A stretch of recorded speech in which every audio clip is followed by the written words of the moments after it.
Assalamualaikum, kembali lagi dengan Nabisa Catering. Hari ini saya nak ajarkan cara buat resepi butter cake versi Nabisa Catering. Memang lembut, sedap dan tak muak, kurang manis. Korang boleh ikut resepi ni sampai habis, jangan skip ya.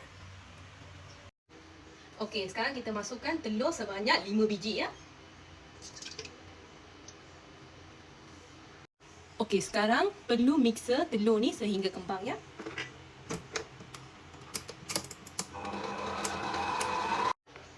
Telur dah kembang, sekarang kita boleh masukkan buttercup ya. Kita perlu masukkan butter sedikit demi sedikit.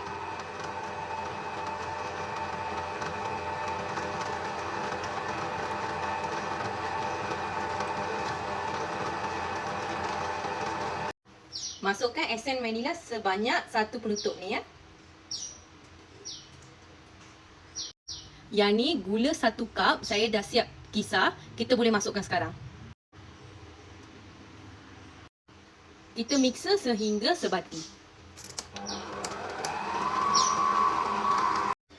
Okey, sudah sebati. Sekarang kita perlu masukkan tepung ya. Yang ni saya guna tepung self-raising flour, 2 cawan tepung, lepas tu 1 teaspoon baking powder. Perlu masuk sedikit demi sedikit sehingga sebati.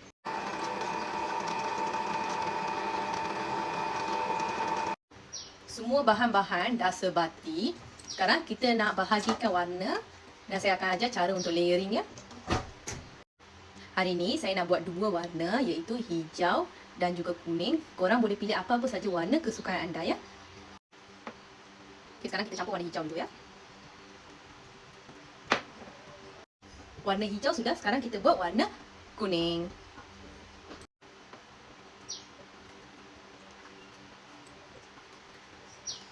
Sekarang kita nak buat layering. Jom saya tunjukkan macam mana. First kita masukkan warna original. Lepas tu kita letak warna kuning. Lepas tu warna hijau. So lepas tu buat yang sama berikut dengan yang macam step pertama tadi. Untuk dapatkan permukaan yang cantik, saya akan guna leading macam ni, buat macam ni.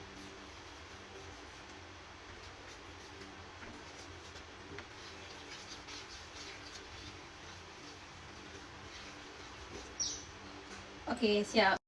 Okey, perlu bakar selama 45 minit, api 150 Celsius. Lepas tu api atas bawah ikut kepada oven masing-masing ya. Okey, butter cake dah siap. Korang kena follow Nabisa Catering ya. Sebarang tempahan boleh kontak 016 250 1873. Assalamualaikum.